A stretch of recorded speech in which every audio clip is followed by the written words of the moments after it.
Black man moves into a peaceful neighborhood, but when his new neighbor calls the cops on him, things take a surprising turn. The officers arrive, only to realize the man they're about to question is the new police chief. How does the neighborhood react when they find out the truth? Before we start the story, comment below and let us know where you're watching from today. And if you enjoy this story, don't forget to hit that subscribe button. It was an ordinary Tuesday afternoon when James Walker arrived at his new home, a quiet house tucked away in a peaceful suburban neighborhood. The kind of place where neighbors waved to each other from their porches and kids rode their bikes down the street. James had just moved in. He was feeling good about the fresh start. He had been appointed the new police chief of the town just 2 weeks earlier, and this was his new neighborhood, the place where he hoped to build a future for himself. James, dressed neatly in a casual button-up shirt and khakis, stepped out of his car with a small smile. He had spent most of the day unpacking and setting up his new life. It wasn't a grand house by any means, but it was his, and it felt like the beginning of something important. As he made his way up the driveway, a figure watched from across the street. Mrs. Thompson, a longtime resident of the neighborhood, stood by her window, eyeing James carefully. She had seen him pull up earlier and thought something looked a bit out of place. She didn't recognize him, and he didn't look like anyone she had seen before in the neighborhood. To her, James didn't fit the image of what a typical neighbor should look like. She didn't know him, but it didn't matter. In her mind, something about him didn't feel right. Maybe it was the color of his skin, or maybe it was because he didn't seem to belong to the established circle of the community. Whatever the reason, Mrs. Thompson made a quick decision, one that would change everything. Without thinking twice, she picked up her phone and dialed the police. Her fingers trembled slightly as she spoke, her voice tight with suspicion. "I think there's a man here, walking around my street. I don't know what he's doing, but it doesn't seem right. I've never seen him before. He's black, and he's acting strange. I think you should send someone to check him out." Mrs. Thompson's voice carried the quiet weight of judgment, and she didn't even consider the possibility that she could be wrong. After all, she had seen enough to make up her mind. Something was off, and she wasn't about to ignore it.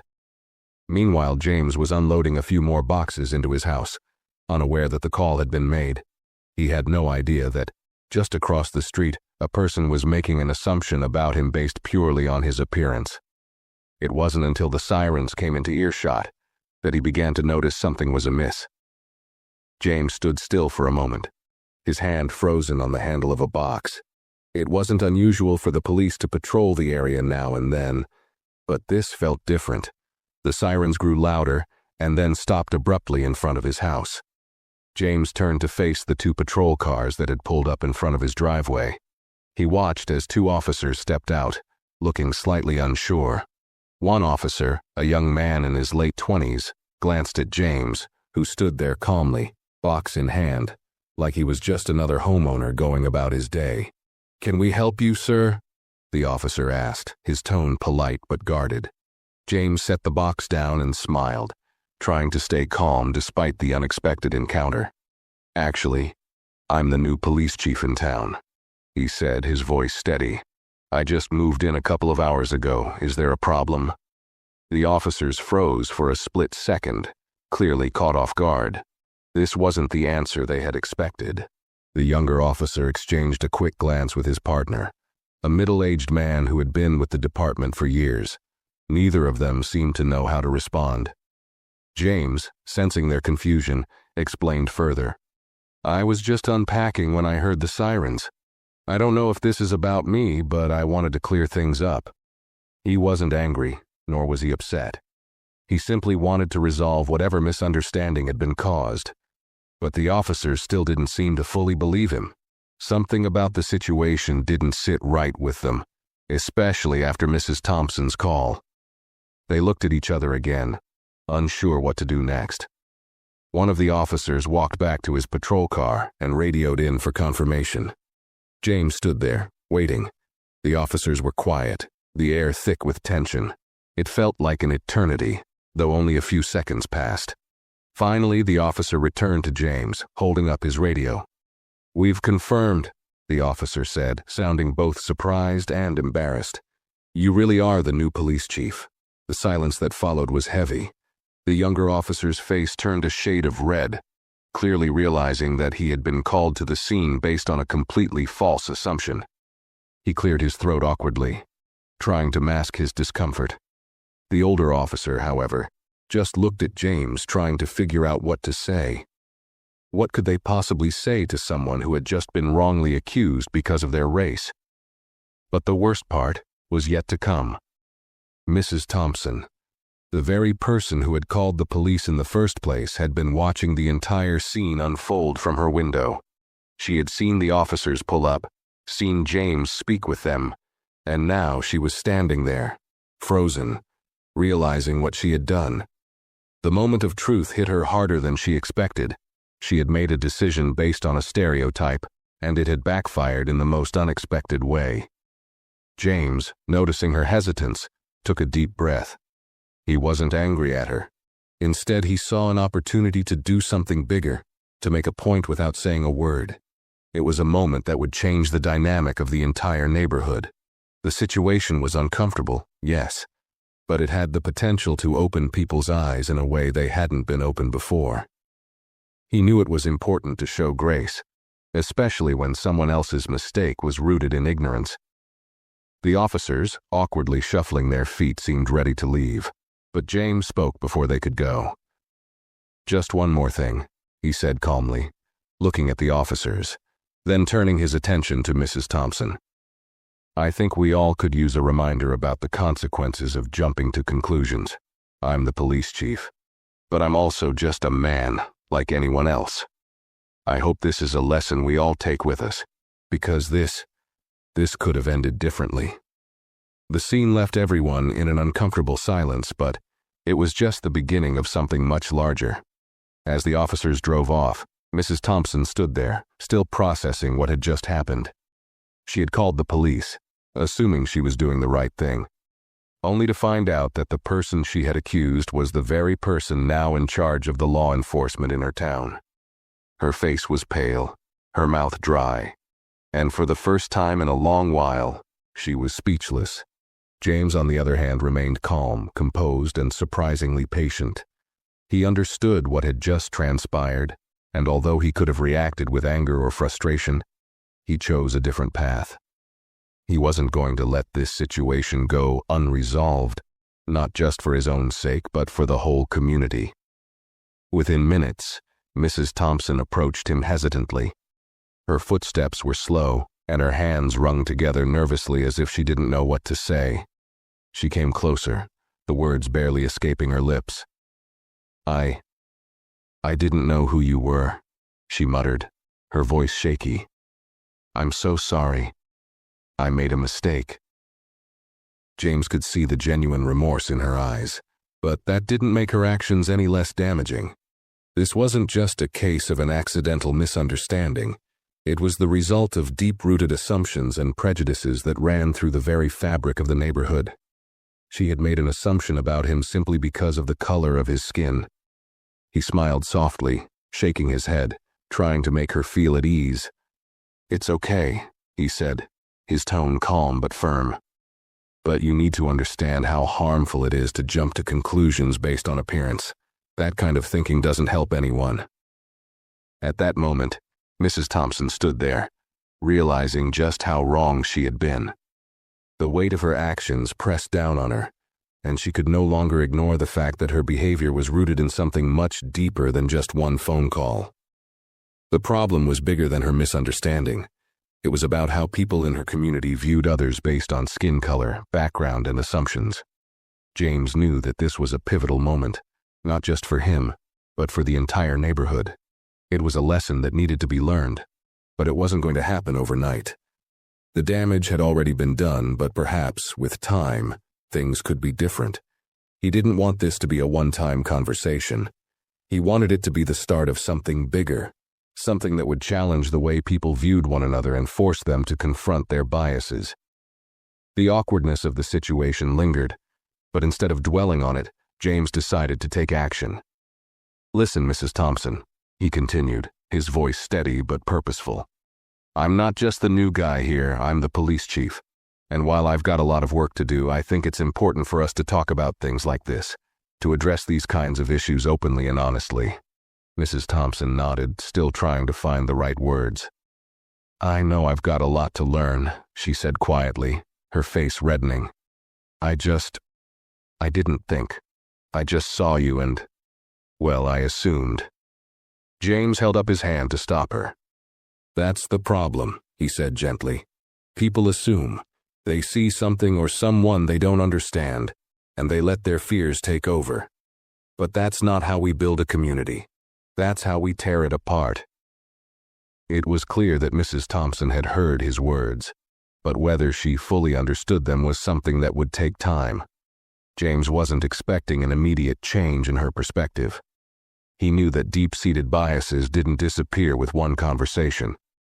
But this conversation was a start, and sometimes that's all it takes to begin shifting the mindset of a community. As the evening wore on, James took a moment to reflect.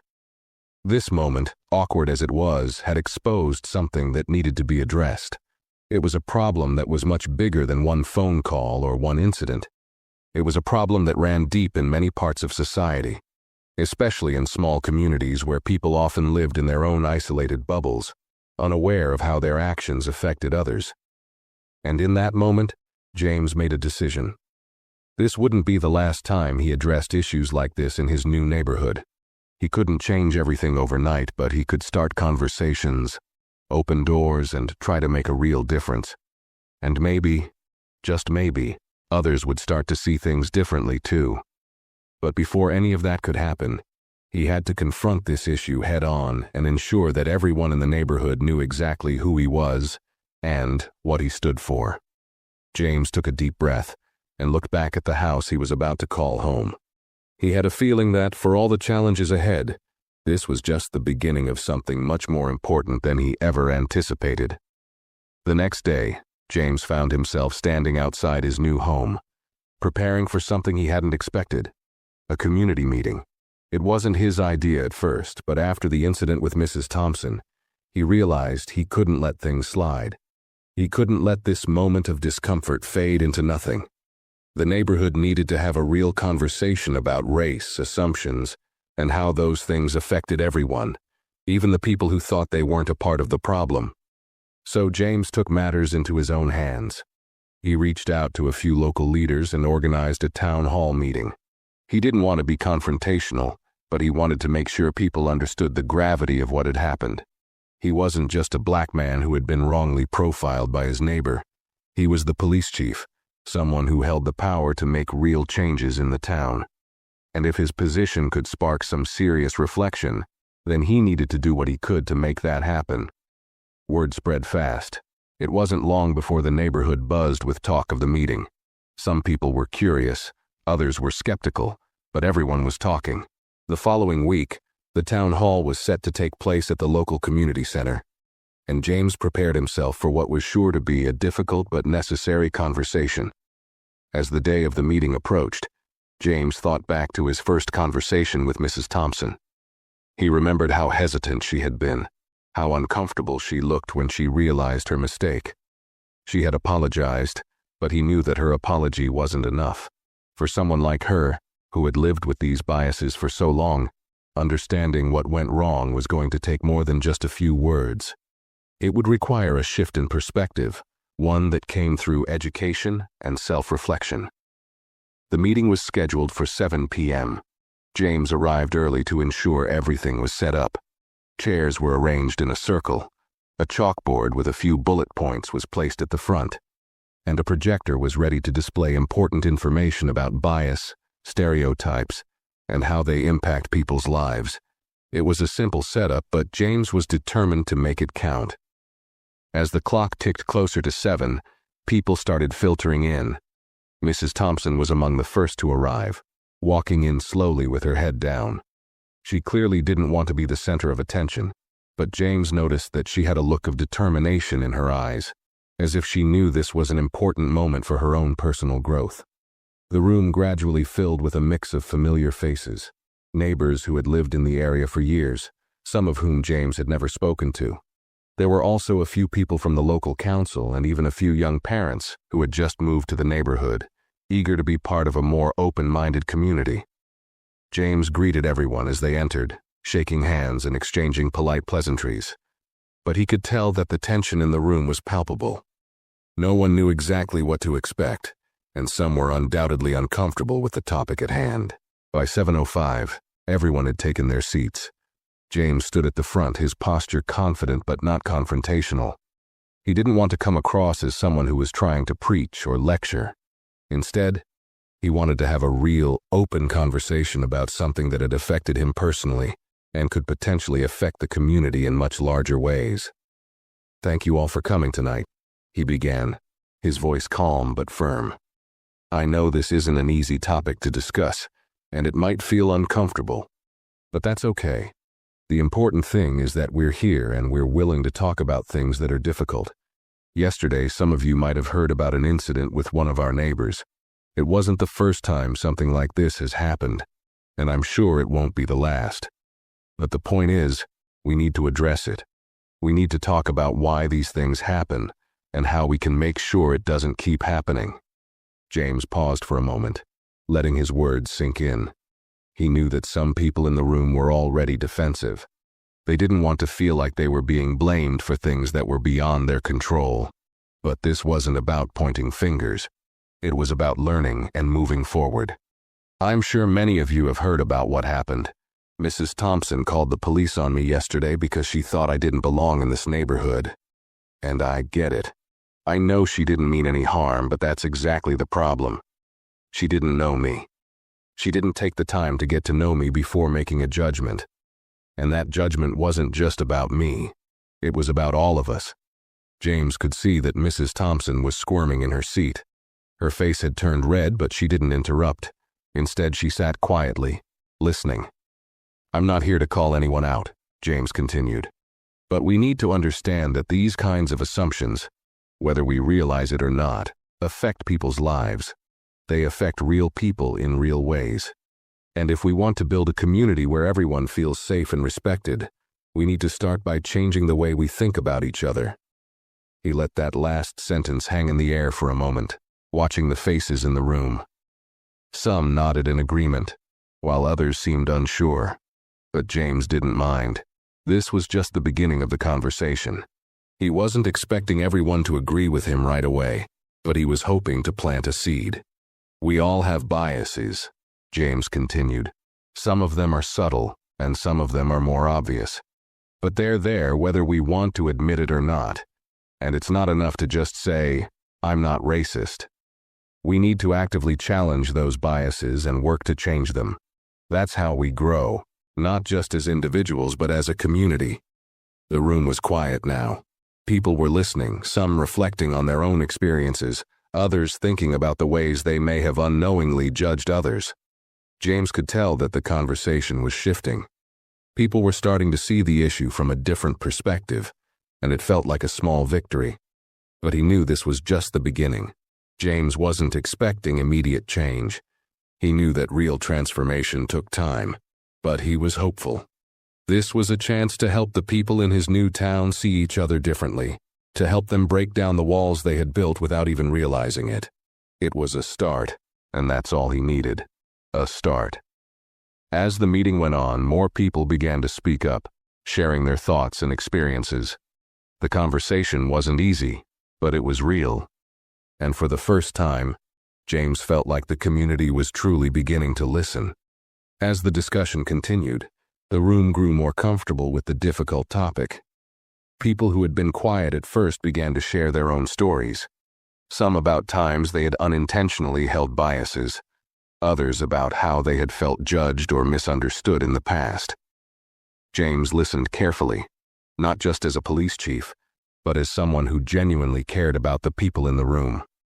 The more they talked, the more it became clear that this wasn't just about one misunderstanding or one mistake.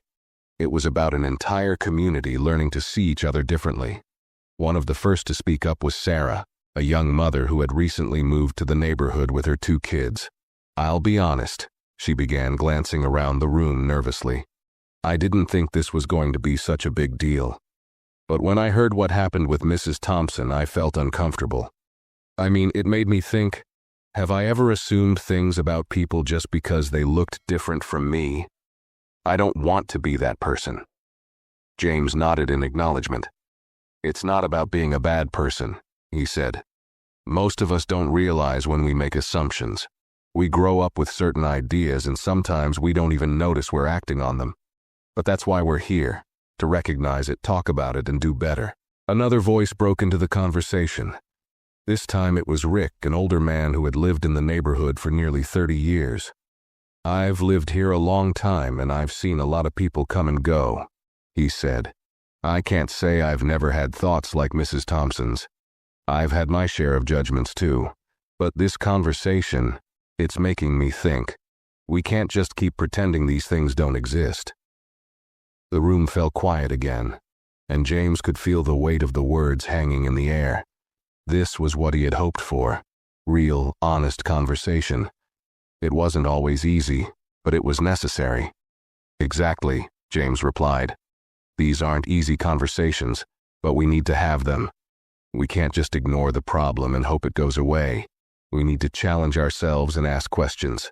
Why do we feel the way we do? Why do we judge others based on things they can't control, like their skin color or where they come from?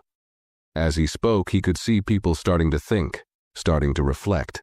Some of the defensiveness from earlier in the meeting had begun to fade, but there was still tension in the air, tension that was slowly turning into understanding. James turned his attention back to Mrs. Thompson, who had been quiet for most of the meeting. She had her hands clasped tightly in front of her, her face still red, but there was a new look in her eyes, a mix of guilt and curiosity. She raised her hand, and when James nodded to her, she stood up. I want to say something, she said, her voice shaking. I've been thinking a lot about what's been said tonight, and I know I made a mistake. I don't want to be the kind of person who judges others based on their looks. I grew up with a lot of prejudices, but that doesn't mean I can't change. I just need to learn how. I'm sorry for what I did to you, James. I know it wasn't right. James smiled gently. Thank you, Mrs. Thompson, he said. That's the first step. Admitting there's a problem is the hardest part, but you've done that. Now, it's about learning and growing. The room was quiet again, but this time it was a comfortable silence. People were processing, reflecting on what had just happened. Some were even nodding in agreement. For the first time, it felt like there was a shift happening. I'm not asking for anyone to be perfect, James continued, his voice steady. What I am asking is that we all try. We all have work to do. This isn't about pointing fingers or calling anyone out. It's about recognizing that we all have biases we need to confront, whether we want to or not. And once we do that, we can make this neighborhood better, for all of us. A few more people spoke up after that, each sharing their thoughts on the conversation. The talk slowly turned into a more positive, constructive dialogue about how they could all be better neighbors to each other. It wasn't just about the issues of race and prejudice. It was about how they could support one another, challenge old assumptions, and create a more welcoming environment for everyone, regardless of where they came from. James felt a sense of accomplishment as the meeting came to an end. It wasn't the easiest conversation he'd ever had, and it certainly wasn't the last one he would need to lead. But tonight, something had changed. People were listening, thinking, and most importantly, engaging with each other in a way they hadn't before. As people began to leave the meeting, James made sure to thank them for their openness and participation. He had no illusions that everything was solved in one night, but he knew this was a start. They had planted a seed, and now it was time for that seed to grow. But before the last person left, Sarah came up to him, a thoughtful look on her face. You know, I've lived here for years, and I never realized how much I didn't understand about these issues. I've been avoiding the uncomfortable conversations, hoping they would just go away. But now I see that avoiding it doesn't help anyone. I want to do more. How can I help? James smiled, genuinely proud of her. Just keep having these conversations, he said, Talk to your neighbors, talk to your kids, keep asking questions. The more we talk, the less we let fear and misunderstanding drive our decisions. As Sarah walked out, James couldn't help but feel hopeful. It had been a challenging day, but it had also been a turning point. Maybe, just maybe, this neighborhood was on its way to becoming a place where people didn't just see each other for what they looked like, but for who they really were. As the last few neighbors trickled out of the community center, James stood by the door, shaking hands and offering his thanks. There was a new energy in the air, something he hadn't expected. It wasn't just the usual small talk and polite smiles. People were engaged, they were asking questions, and they were determined to do better. They had started a conversation, and now they wanted to keep it going. James had no illusions that everything would change overnight. There were still deep-rooted prejudices to overcome, and the journey toward a more open-minded community was going to take time. But as he watched people leave with new thoughts in their minds, he couldn't help but feel a sense of pride. This was just the beginning. The next morning, as James sat down at his kitchen table with a cup of coffee, he knew that the work wasn't over. He had made the first step, but there was so much more to do. And the best way to keep the momentum going was to engage even more people in the conversation. He pulled out his phone and drafted a quick message to the neighborhood email list. "Good morning, everyone. I want to thank you all for coming to last night's meeting. It was a powerful conversation, and I believe we've taken a big step forward together. But this is just the start. If you weren't able to make it, I encourage you to reach out. Let's keep talking, keep learning, and keep growing together as a community. If you have questions or thoughts you want to share, don't hesitate to get in touch. We're all in this together." James hit send, knowing that these kinds of outreach efforts were key to building trust and ensuring the conversation didn't end with one meeting. He also thought about ways to further foster openness in the community. Perhaps hosting smaller, informal gatherings where neighbors could get to know each other better, or organizing activities that encouraged people from different backgrounds to come together.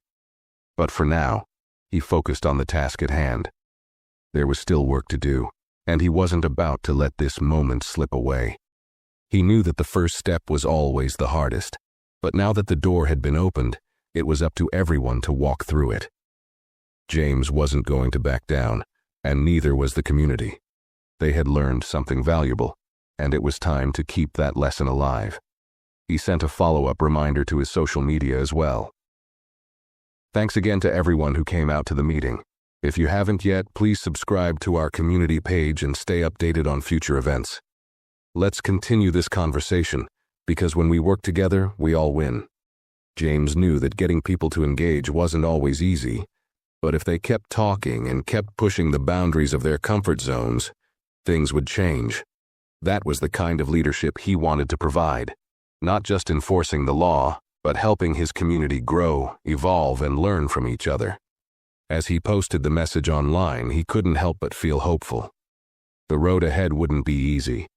There would be setbacks, there would be difficult conversations, and not everyone would be on board.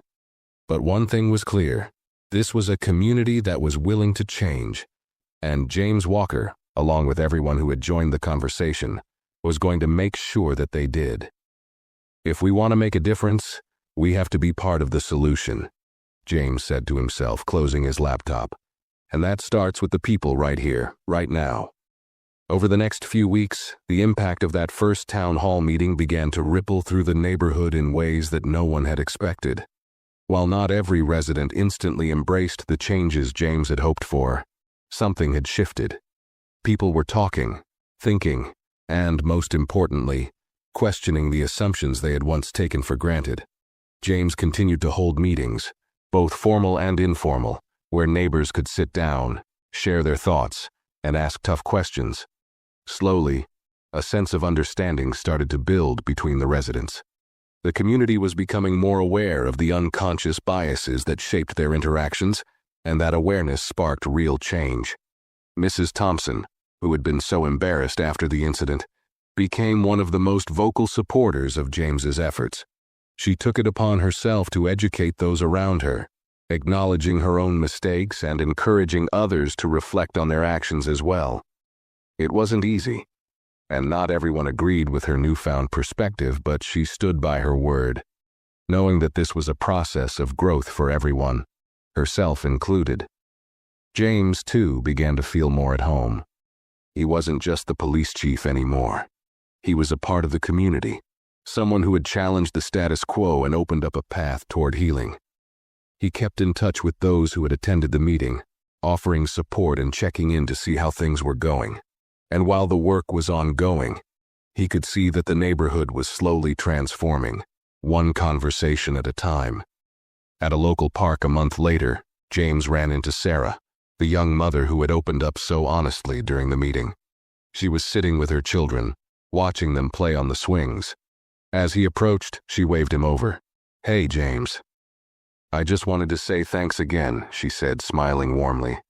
"I've been thinking a lot about what we talked about, and I'm trying to have those conversations with my kids.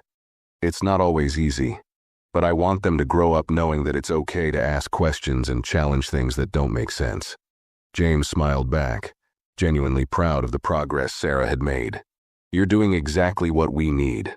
It's all about starting those conversations and being willing to listen, even when it's uncomfortable." As he left the park that day, James reflected on how far the community had come since that awkward first meeting. There was still work to be done, of course. There would always be challenges.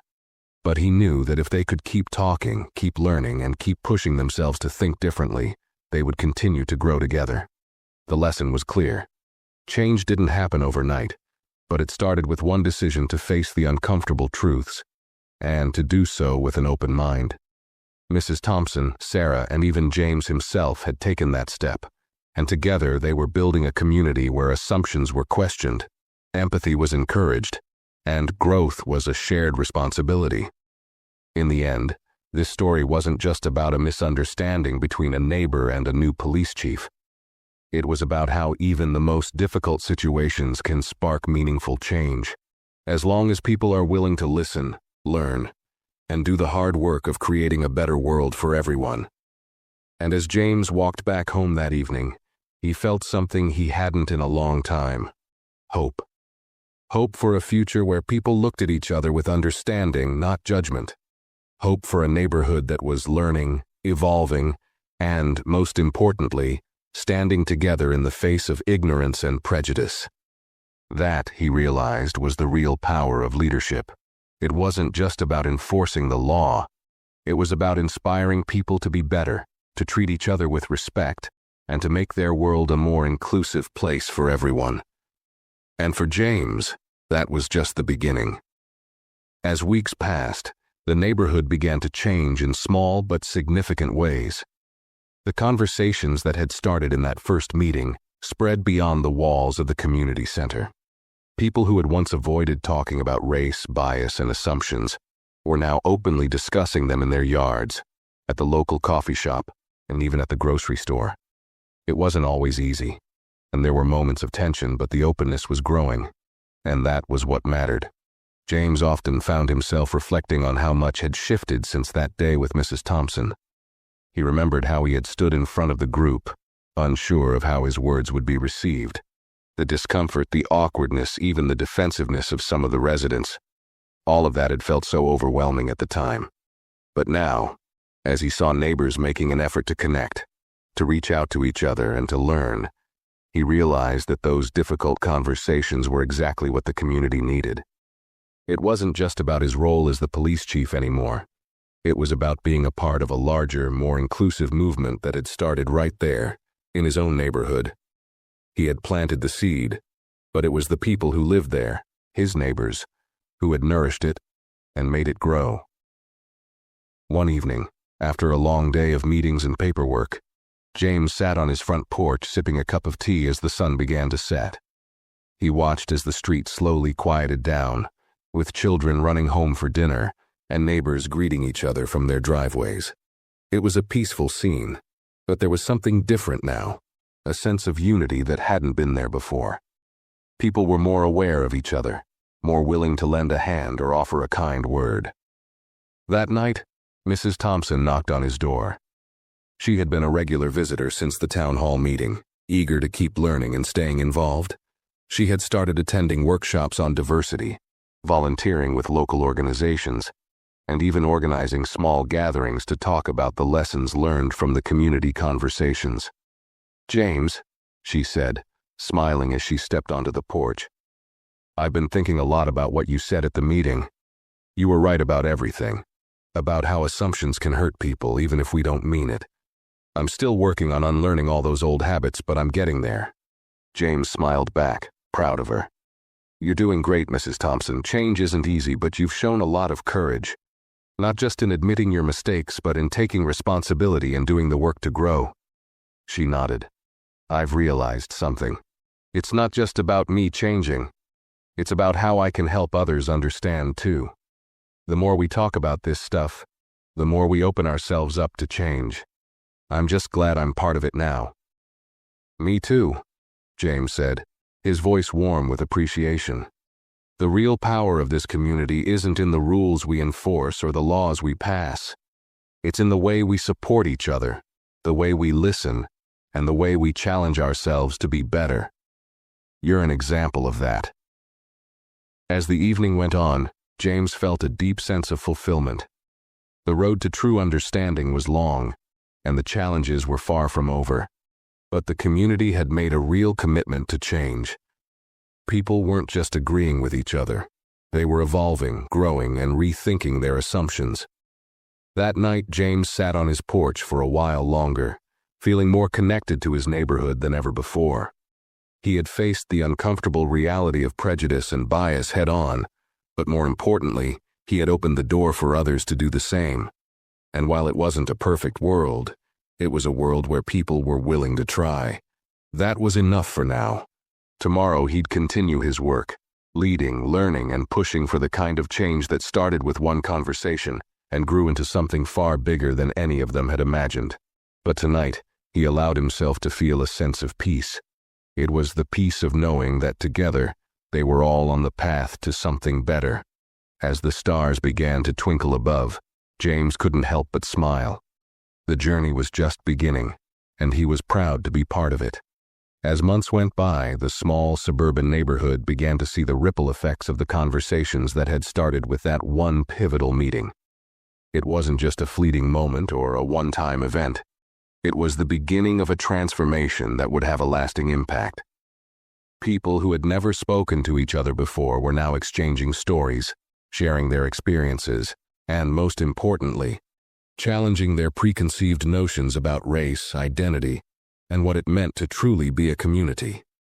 One evening, James attended a neighborhood barbecue organized by a group of residents who had become more involved in these open conversations. He had received a few invites over the past couple of months, and this one was special. This time, the conversation wasn't just about food and fun. It was about the progress the neighborhood had made and the work still ahead. As he walked into the backyard, he was greeted by familiar faces. Sarah, who had continued her efforts to engage with her children about bias, waved him over with a smile. "Hey, James. Glad you could make it. We've got some of our newer neighbors here tonight, and I've been telling them about the town hall meetings and how things have changed since then." James smiled back. "I'm glad to hear that. The more we talk, the more it sticks, right?" Sarah nodded, her eyes lighting up. "Exactly. I've seen so many of our neighbors start to open up in ways I didn't expect. Even Rick, who's usually quiet, has been getting involved in some of the discussions. And Mrs. Thompson, she's really taken to heart what we talked about at the meeting. I think she's going to try organizing a book club about racial justice next month." James couldn't help but feel a sense of pride. He had seen Sarah grow over the past few months, becoming a voice for understanding and change in the neighborhood. To hear that she was actively taking the initiative to include others, including Rick, a neighbor who had once been more hesitant, was a sign that the conversation was expanding, reaching deeper into the community. As the evening wore on, more people joined in, and James found himself surrounded by a group of residents eager to talk. There were discussions about how to foster more inclusive events, how to address uncomfortable topics without fear, and how to create spaces where everyone felt heard. People from different walks of life, with different perspectives and experiences, were sharing openly and honestly. One conversation in particular stuck with James. He overheard a group of neighbors, some older, some younger, talking about how the neighborhood had changed in recent months.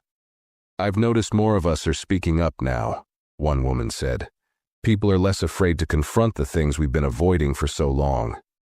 "Yeah," another neighbor added. "Before, it was like everyone just went about their lives without really talking to each other. But now it feels like we're a real community, like we're actually seeing each other." James listened quietly, taking it all in. He had hoped for moments like this, moments when people didn't just go through the motions of community life but truly engaged with one another. It wasn't just about neighbors being friendly. It was about neighbors being present in each other's lives, understanding each other and supporting each other in meaningful ways. He looked over at Mrs. Thompson, who was deep in conversation with a group of younger parents. She was laughing, her face more relaxed than it had been when James first met her. It was clear that she had become an advocate for the changes she had once resisted. She had transformed from someone who had made an unconscious, hurtful judgment to someone who was actively working to correct it. James walked over to her, offering a friendly smile. "Looks like you're having a good time," he said. Mrs. Thompson looked up, her eyes bright with enthusiasm. "I am. I'm actually organizing a potluck next month where we can all bring dishes from different cultures. It's about learning from each other, sharing what we know, and celebrating who we are. You know, I never thought I'd be saying this, but I think I've been missing out on a lot." James chuckled. "Well, I'm glad to see the change. It's amazing to witness." "It is," she agreed. "And you're right, James. It starts with us, with these small conversations, these moments where we make an effort to understand. I've realized that when we stay in our bubbles, we miss out on so much." "I couldn't agree more," James said, his heart swelling with pride. "That's exactly what we're doing here, breaking down those walls and making sure we're not just living next to each other, but with each other." As the night came to a close, James found himself reflecting on everything that had happened since that first awkward encounter with Mrs. Thompson. He had faced the challenge of prejudice head-on, and though it hadn't been easy, he had helped spark a movement in the neighborhood, a movement of change, understanding, and, most importantly, connection. In the end, the real change wasn't just about challenging individual biases. It was about creating a community where people didn't just tolerate each other's differences, but celebrated them. It was about forging bonds that went beyond the superficial, and reaching a place where real growth and understanding could happen. As James drove home that evening, he felt something he hadn't felt in a long time: hope. The neighborhood he had moved into months ago had become something more. It had become a place where people looked beyond the surface, where they saw each other for who they truly were, and where they were building a future together, one conversation at a time. And for James, that was the kind of community he had always hoped for. Despite the progress, James knew that the road to a truly unified community was never going to be smooth. It wasn't just about having a few good conversations or holding a couple of town meetings. Real change would be tested by time, by new challenges, and by the difficult, messy parts of human nature that didn't always want to budge. And just when things seemed to be moving in the right direction, the neighborhood faced an unexpected setback. It started with a small disagreement at a neighborhood meeting. A couple of newer residents, people who had moved into the area after James, expressed concerns about some of the changes they were seeing. They felt uncomfortable with how openly the community was now discussing race and bias. One resident, a man named Greg, a father of 3 young children, raised his hand and said, "I just don't understand why we have to talk about this all the time. I'm all for getting along, but I'm not sure this is the right way to go about it. We don't need to make everything about race. Can't we just go back to how things used to be? We didn't have problems before." The room went silent. James could feel the tension rise immediately. Sarah, who had been so vocal and supportive of the new direction the community was taking, was visibly upset by his comment. Others in the room shifted uncomfortably, unsure of how to respond. Greg's comment wasn't an isolated sentiment. James knew that some people in the neighborhood still had reservations about addressing these issues head-on. For them, the conversations about race felt like a threat to the harmony they thought existed. The tension between wanting to acknowledge the problems and not wanting to make waves was a delicate balance, and it was starting to feel like the cracks were showing. James, who had grown more comfortable in his leadership role, realized that it was in moments like this, moments of discomfort and pushback, that the true test of community would come. It wasn't about avoiding the hard conversations or shying away from conflict.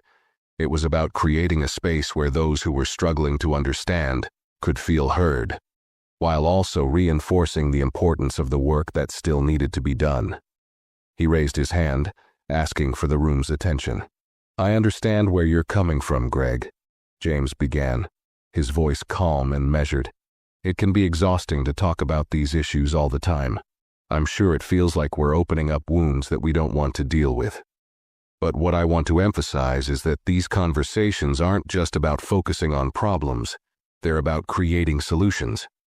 They're about ensuring that everyone, no matter their background, feels welcome and safe here." There was a slight pause, and Greg looked skeptical but didn't interrupt. "I know it's uncomfortable," James continued, "and I know it's not easy to change the way we think, the way we act. But the truth is, if we avoid these conversations, if we ignore the issues at hand, we risk falling back into the same patterns of misunderstanding and division that we've seen for generations. We don't need to go backwards. We need to move forward. Together." The room remained quiet for a long moment. Some people nodded, others exchanged uncertain glances, but James could tell that the message had landed. This wasn't the first time he'd seen resistance to change in his career as a police chief, and he knew it wouldn't be the last. But this time, he wasn't alone. The foundation of understanding and compassion the neighborhood had built over the past few months was still strong. It was fragile, yes, but it was there. Greg, after a long silence, finally spoke.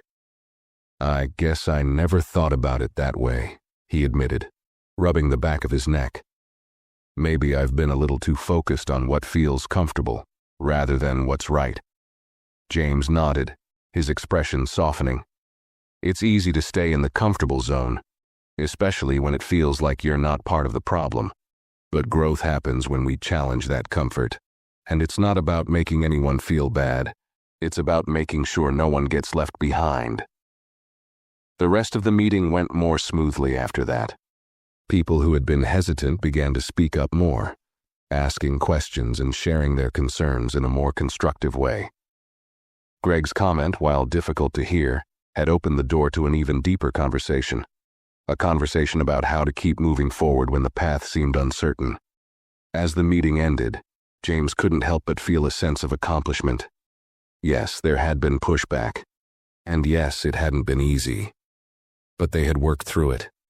They had shown that even when things got uncomfortable, they could talk, listen, and find common ground. That was the foundation of the community James had been hoping for. A community that didn't just tolerate differences but embraced them, even when it was tough. Walking home that evening, James reflected on the complexity of leadership and community building. The easy moments were behind him. The hard work was just beginning. He knew that the road ahead would continue to be challenging, with new obstacles to face and old assumptions to break down. But that was the price of progress. And he was ready for whatever came next. The days following the heated neighborhood meeting were filled with a mixture of uncertainty and quiet determination. James could feel the shift in the atmosphere. While some people were motivated by the conversations, there were still a few who remained skeptical, including Greg, who had voiced his discomfort the night of the meeting. He seemed distant the following days, avoiding eye contact with James and others who had been part of the discussion. It wasn't just the discomfort of the meeting that lingered. It was the doubt about whether the efforts to create real change could overcome years of ingrained habits and attitudes. James had always believed that change took time. It wasn't going to happen overnight, especially when deeply held beliefs were involved. But seeing people like Greg, who had shown signs of hesitation, made him wonder how many others were silently resisting the movement for change. He had spent months trying to foster understanding, build relationships, and challenge prejudices, but now he was faced with the reality that not everyone was on board. Despite the setbacks, James refused to let the doubt win. He knew that true leadership wasn't about making everyone agree with him.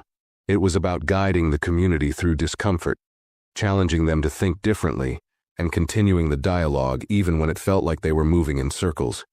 So, instead of retreating from the uncomfortable silence, James decided to reach out directly to Greg. One afternoon, as he was finishing up paperwork in his office, James decided to take the initiative. He knew that in moments of doubt it was easy to isolate oneself or to avoid the hard conversations. But if the community was to grow stronger, those conversations needed to continue, even if they were difficult. He grabbed his coat and walked over to Greg's house. The sun was setting, casting a warm glow over the neighborhood. And as James walked down the street, he couldn't help but reflect on how much had already changed in such a short period of time. Still, he knew that Greg, and others like him, needed reassurance that the effort was worth it, that the uncomfortable moments were leading somewhere important. When he knocked on Greg's door, it was Greg's wife Karen who answered. She smiled politely but gave James a curious glance. "Hey, James, what can I do for you?"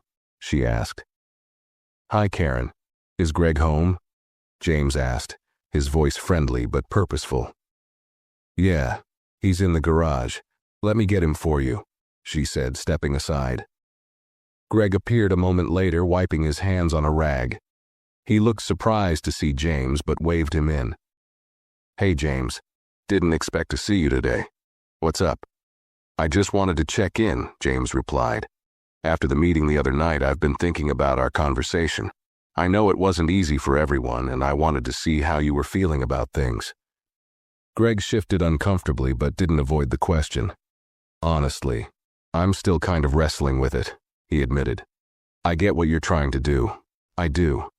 But I guess I just don't understand why it feels like the focus is always on race. I mean, we've always gotten along just fine, right? So why make things complicated?" James nodded, understanding Greg's frustration. It's a valid question, and the truth is, we have gotten along. But the reality is that doesn't mean there aren't problems beneath the surface. Sometimes things that seem fine on the outside can hide deeper issues. And the fact is, not everyone has felt like they truly belong here, Greg. Especially people who've been treated differently their whole lives. Greg didn't immediately respond, but his gaze softened. "I guess I've never had to think about that," he said quietly. "I've lived here my whole life, and I've never been made to feel like I didn't belong." "And that's exactly the point," James replied. "For you, for me, and for many of the people in this neighborhood, things have been smooth. But for others, they've faced challenges we might not see. It's not just about race, it's about how we all perceive each other. How do we make sure everyone feels like they're part of the community, that they matter, no matter where they come from or what they look like?" Greg's expression shifted and he leaned against the workbench in his garage. "I get it now. It's not just about talking for the sake of talking. It's about making sure people aren't left out without us even realizing it." He paused, his voice softer. "I don't know if I've always been the best at seeing that, but I want to try. I really do." James smiled. "And that's what this is all about. It's not about being perfect. It's about being open to learning, even when it feels uncomfortable. The truth is, we all have blind spots. But as long as we're willing to face them and work together, that's how we build something better." Greg nodded slowly. "Thanks for coming over, James. I appreciate you taking the time to talk. I'll keep thinking about everything. It's not easy, but I can see now why it's important." As James left Greg's garage and walked back down the street, he felt a small but significant weight lift off his shoulders. It hadn't been an easy conversation, but it had been an important one. Greg had been hesitant, unsure, and even defensive at first, but by simply having an honest dialogue, they'd taken a step forward. Not just Greg, but the whole neighborhood. James knew that there would always be doubts, and not everyone would come around at the same time. But it was in these moments, when the difficult conversations were had, when people were willing to reflect and question their own assumptions, that real change happened. The path was still long, and there were still plenty of hurdles ahead, but each small victory, each conversation, each challenge faced, was a step closer to building the kind of community they all deserved. And for the first time in a while, James was certain that they were on the right path. As the weeks passed, the changes in the neighborhood were subtle but unmistakable. The conversations about race, bias, and inclusion continued to evolve, growing more nuanced as people grappled with their own views and experiences. Despite the pushback Greg had initially shown, it became clear that the difficult dialogue was working. People were beginning to talk more openly, to reflect on their own actions and attitudes, and most importantly, to listen. Greg, who had seemed distant at first, began to show up at more of the neighborhood gatherings, quietly listening, engaging in discussions, and offering his own perspective. He wasn't yet an outspoken advocate for the changes James was pushing for, but he was learning, and that was a victory in itself. Sarah, too, had seen a shift. She noticed that many of her neighbors were making more of an effort to challenge the assumptions they had carried for years, though it wasn't always easy or comfortable. It was a slow process, but it was progress. However, even as the discussions gained traction, some underlying tensions remained. The discomfort that had surfaced during the earlier town meetings still lingered in some corners. Some residents were quietly skeptical, unsure if these conversations about race were truly necessary, or if they were being forced to confront issues that didn't feel relevant to their daily lives. James understood that change couldn't happen in a vacuum. Trust had to be rebuilt, not just with those who had resisted, but with the entire community. For him, it wasn't enough to talk about the issues. They had to demonstrate their commitment through action. Actions like supporting those who had been marginalized, offering opportunities for people to learn from one another, and continuing to lead by example. So, in the spirit of reinforcing the lessons they were learning, James decided to initiate a community project, a volunteer day where neighbors would work together to help improve the local park, a space that had been neglected for years.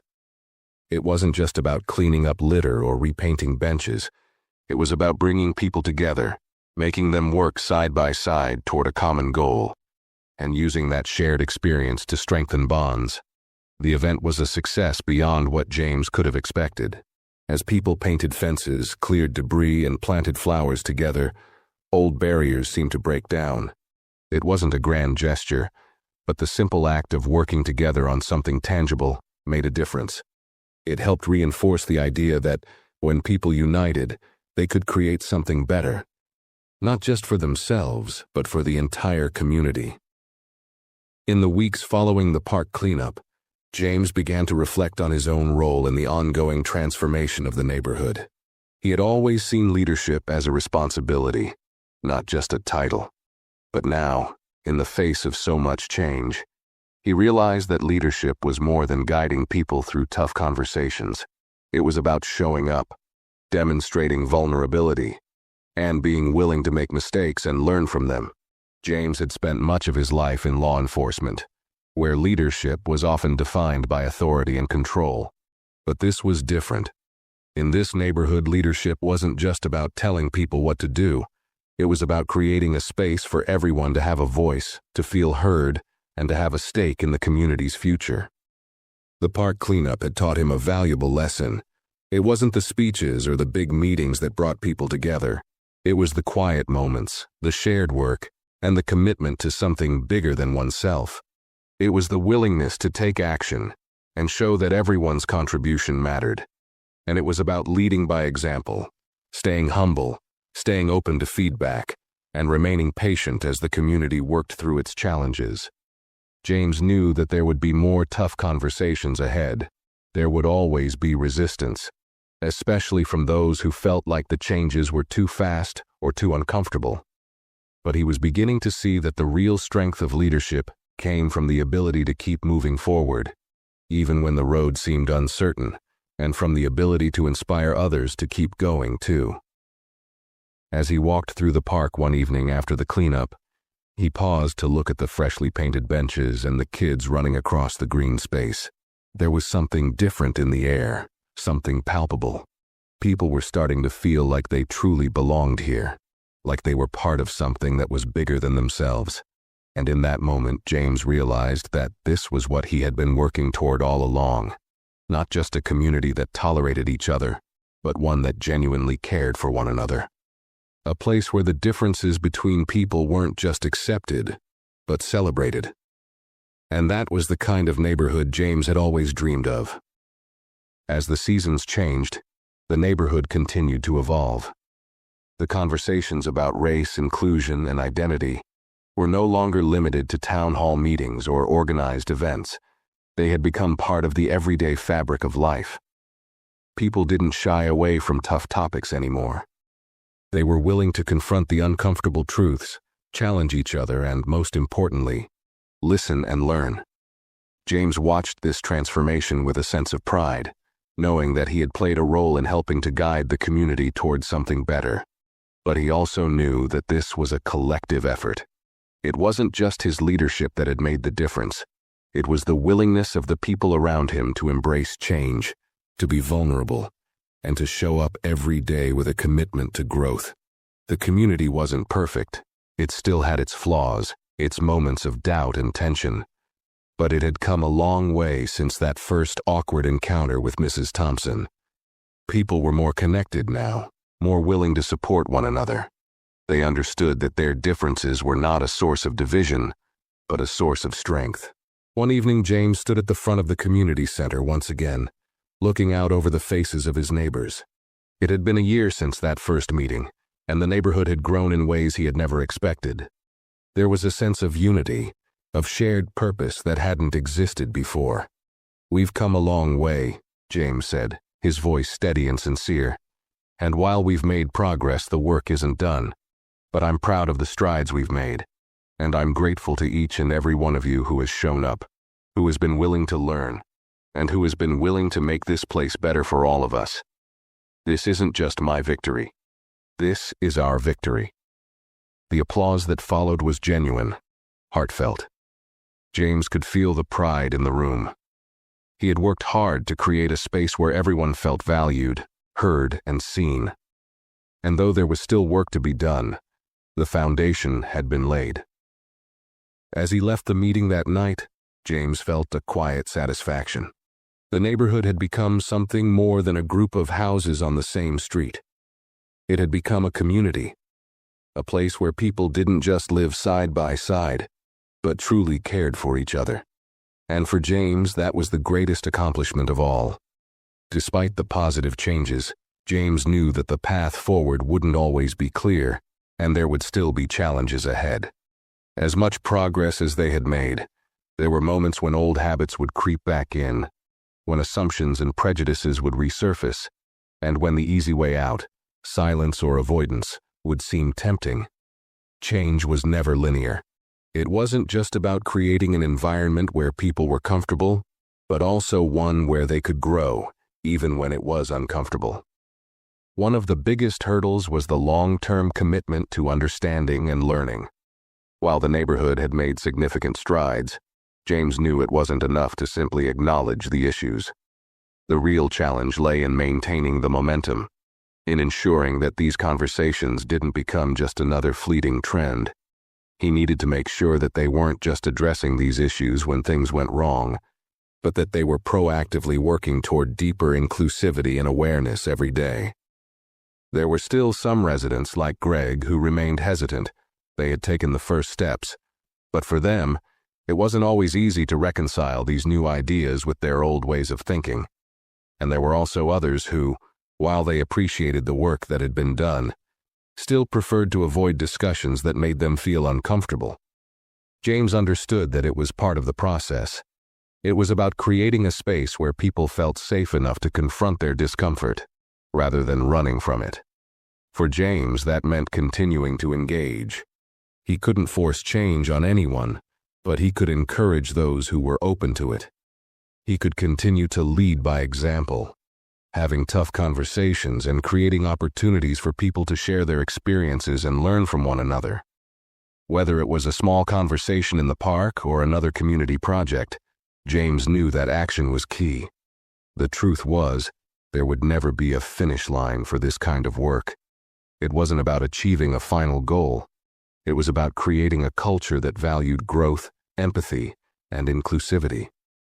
James realized that his job wasn't to make everyone agree with him. His job was to keep encouraging the difficult conversations, keep facilitating opportunities for connection, and most importantly, keep listening to his neighbors. As the years went by, the changes in the neighborhood became more ingrained.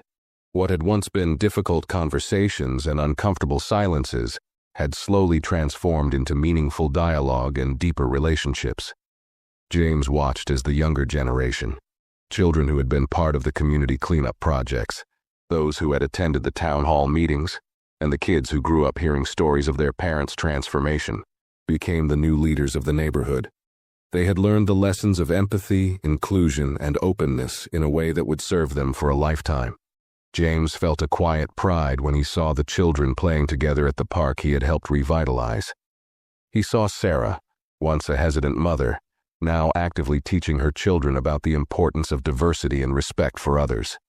He saw Mrs. Thompson, who had become an active community advocate, organizing programs to teach tolerance and encourage respectful dialogue in local schools. These were the moments James cherished, the small, everyday reminders that the community was stronger, more connected, and more inclusive than it had ever been. Though there would always be more work to do, James knew that the foundation had been built.